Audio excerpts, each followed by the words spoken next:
impeachment kanina po. No? Impeachment ho kanina, mga kababayan. Siyempre, pupunta po tayo, dadaanan natin yung mga pangyayari po doon sa impeachment ng vice presidente, mga bossing, no?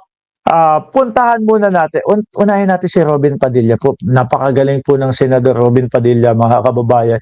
Napakatalino po at talagang kahanga-hanga po. Aba, biruin nyo ba naman? Oh, Senator Judge, first time ko na makarinig, no, na sa Senator Judge na dapat daw po hindi one-sided yung prosecution. Di ba? Siyempre yung mga DDS, oo nga, tama nga naman. Si Boss Robin Padilla, dapat hindi one-sided ang prosecution. Sandali. Ano gusto nyo? No, pagtatanggol din niya ng prosecution, yung depensa.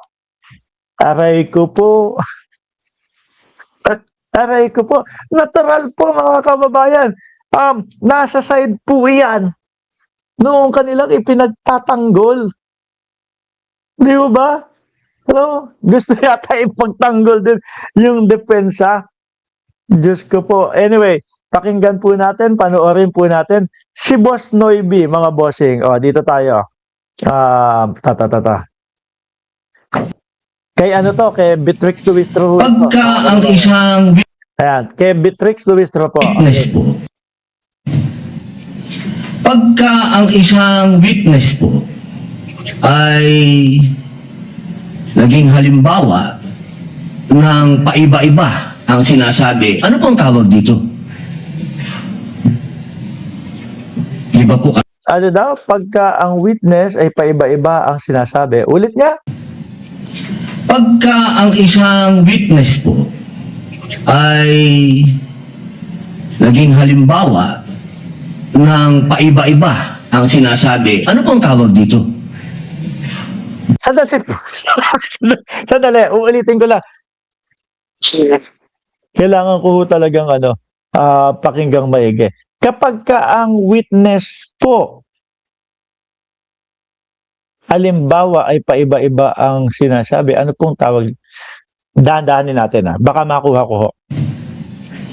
Pagka ang isang witness po Pagka ba ang isang witness po ay naging halimbawa pagka ang isang witness ay naging halimbawa ng paiba-iba ang sinasabi, ano pong tawag dito?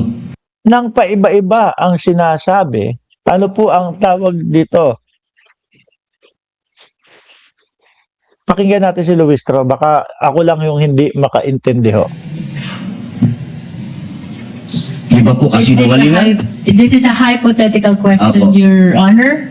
You are not referring to any particular witness? Si Las Cañas po. Yung inyo po, Si Las Cañas. Sandali. Ba't umabot yung impeachment kay Las Cañas? Ang alam ko, pinakamatinding witness si Las Cañas ay doon sa ICC kay dating Pangulong Duterte. Kung hindi ho ako nagkakamali, ano? Tama. Meron bang kinalaman? Bakit ba? yung pinakitang magte-testify din o magiging witness din si Las Cañas dito sa impeachment ni Vice President. affidavit. Your Honor? Alam niyo po, di pa po ako tapos, kaibigan.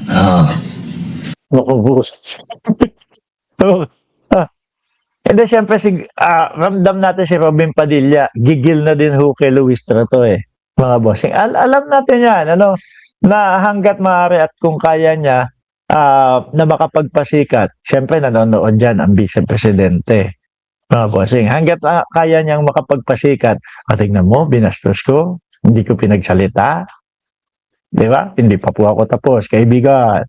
Alam natin yung gigil nila kay Luistro dahil isa si Congresswoman Beatrix Luistro. talagang nagsusulong po ng impeachment sa Vice Presidente at umiimbestiga din po doon sa mga EJK ng dating Pangulo, no? Alam niyo po, napaka-lungkot po para sa amin na marinig na meron kayong ibinigay na affidavit na nabahiran dito po sa loob ng Senado. Dito. Okay. So, yun nga, yung sinasabi ninyo na merong ibinigay na affidavit from Las Cañas, okay? MJGM, shoutout po sa inyo, no? Sabi, Bob, na senador ito, nakakapikon, silent viewers na ako, pero pag ito nagsalita, nakakagiga. Sa plenaryo ng Senado ay nabahiran ng matinding masasabi nating kasinungalingan sapagkat Paano mo nasabi? Isang judge, ha? Biruin mo, judge, no? Judge. Pero, humuhusga na agad na kasinungalingan ang sinasabi ni Las Cañas doon sa isinumite o sinabmit na affidavit. Aba, ibang klase talaga si Boss Noybe, ano po. Pero, PBBM lang malakas, shoutout sa iyo, no? Si Robin Padilla naman po, simulat sa pool naman, mga kababayan, hindi pa nag-uumpisa ang impeachment, nagsasalita na ho iyan na ibabasura nila yung impeachment, mga bossing. Biruin mo ha, ikaw ay senator judge na po sa impeachment. Wala pa kayo nakikita ebidensya, hindi nyo pa naririnig yung depensa, pero pagbasura na sa impeachment agad, yung sinasabi, yan sila Amy. Di ba? Naging usap-usapan nga na dapat itong mga ito nag-i-inhibit Kaya lang, syempre nasa Pilipinas tayo, sa Pilipinas po, hindi naman uso yung kapag yung may sabit ka, sige, mag-i-inhibit ako, tatabi ako, gigilid ako. Hindi ako makikialam dyan. Sa Pilipinas po, pakapalan na mukha kaiba ang kanyang sinabi. October 3, 2016, sinabi niya walang kinalaman ang Pangulong Rodrigo Roa Duterte. February 20, October 3, 2016, nung panahon ng kakaupo pa lang ni dating Pangulong Duterte bilang presidente, no? 4 na buwan pa lang simula nung siya ay umupo bilang presidente. So Las Cañas, nasa panig pa niya yun. March 6, na iba na ang istorya. Ang tanong ko po, ano ang tawag sa taong paiba-iba ang sinasabi? Kung paiba-iba, dapat yun. Panig sa kay Duterte, tapos biglang hindi pumanig, tapos iba na naman yung sinabi, tapos hindi. Pero kung isang pagkakaiba lang, maaari na nakapag-isip-isip, maaaring nakukonsensya na, mga kababayan, sabi nga ni Sir Antonio Marcos, pagtyagaan na lang natin si Boy Silly. Pasensya na po kayo. Talagang, no, si Boy Silly yung nandito sa topic natin ngayon. Di ba po sinungaling? Hindi, no? Hindi, depende iyon. Kasi tingnan mo, yung 18 marites ninyo, na sinamahan mo pa, yun ang masasabi mong sinungaling. Hindi lang isa, 5 maleta daw ang binigay nila, pero tapos biglang naging paper bag. Tapos malaman mo, nung panahon na sinasabi na bigyan nila ng maleta sa Delima, panahon na hindi naman pala, wala sa posisyon, hindi congresswoman, whatever, kakalabas lang ng kulungan. Ikaw, iisipin mo bakit mo bibigyan ng pera ang isang tao, na wala namang maitutulong sa iyo, wala naman sa kapangyarihan. Di ba?